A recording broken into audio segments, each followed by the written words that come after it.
work at the bank. Always full of stories on that one.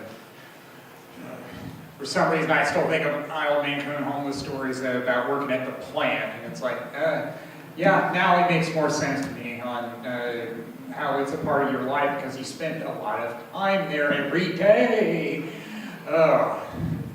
But most recently, I figured I discovered everything that was in the room I worked in because usually I'm the only one there, secured entry and all that. But when my vacation replacement showed up recently, just hanging out during his lunch, he found something in a corner. And it was these posters that were depicting office etiquette or lack thereof, what to do, what not to do. And it's like, wow, some of these things are pretty creative. Let's see, up in your business, messy, big mouth, and home away from home. Of course, during the pandemic, some of those things are irrelevant if most people are still working from home.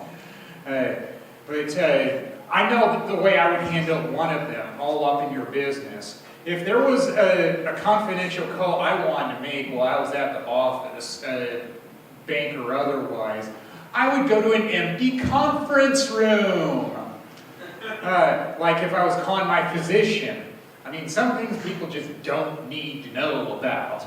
And I learned that one the hard way about talking about performing at work. Not once have I talked about it since I started at the bank, unless you want to count karaoke, because I know that there aren't going to be all follow-up questions about that, because nobody's going to ask you to sing. I wish I was making that up. Well, we are doing a simulated or limited return to office, but of course I've been there the whole time. I print checks. I mean, I can't take those machines home. I would have broken my back by now if I had. But yeah, once a week for a couple of months, I guess, they've been doing a return to office, so I have more colleagues there. But I still don't see that much unless I go up to their floor or they come down and see me. Now I'll overlap there. And it's been really weird. They keep wanting to have a pizza party to celebrate return to office. And it keeps getting postponed. This week it was going to be for Thursday, because that's our day of the week back. And they already got postponed. It's like, that's already like the fourth time postponing it. It's like, is this going to happen at all? And I know last week when that happened, I still brought a can of spaghetti like I normally do, because I was thinking, well, if it's a no-go, I don't have to go search for lunch. And you know what happened after they postponed it? They said, well, we're still ordering pizza if you want it, but you have to pay for it. It's like, yeah, they told me that the company was paying for the pizza party still. And I just couldn't believe that one. It's like, well, I have the right to turn people down if it's not a good offer. And it wasn't. Oh yeah, a lot of stories about printing checks. And I found another one. I was wondering if this was going to happen. If I was going to get a check from the company I work for, because I've been on direct deposit on payroll checks for like almost 20 years now, before I started with this company, well before that. And this evening I checked the mail, and yes, there's a check from my employer because I was a customer before I was an employee. It's like, but it wasn't a check that I printed! How am I supposed to feel about that? I mean, I know I don't have a monopoly on printing checks for the bank because, I mean, branches can still print them. But that still surprised me. It's like, who else prints checks for the company on a mass basis like I do? I mean, I just haven't met them yet. I mean, who sends out as many overnight packages for the same reason? I haven't met them yet. I did already learn the term off-cycle checks. So I'm wondering if it's one of those. But, I mean, it's not a lot. I mean, what they sent me is a refund from a few years back. I mean, I don't even think it would pay for a movie ticket now. So I'll figure out something on what I do with the check. And I only got 6 months to cash it. Well, sometimes I do meetup events. And it's really weird how they can have a waiting list for some of these events.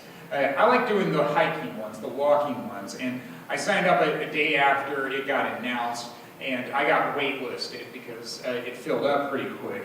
And then more than 2 weeks later, day before the event, I got promoted. I got off the waiting list. It's like, yeah, that's still weird. It's like 20 people dropped out. It's like, why? Because the weather? They just weren't serious enough about showing up? I don't know. But I was thrilled to be there because I get to see a lot of places I probably wouldn't have heard about otherwise thanks to Meetup. And it was a place in Bloomington, and we went up to a ski place where we could see the sunset and the moonrise.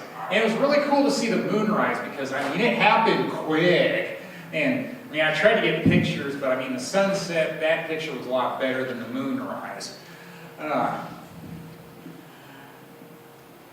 And what I liked was, even though I brought a flashlight, I really didn't need it because people had stronger ones, and I just kept up with them. That's the way you don't get lost when you're doing night walking.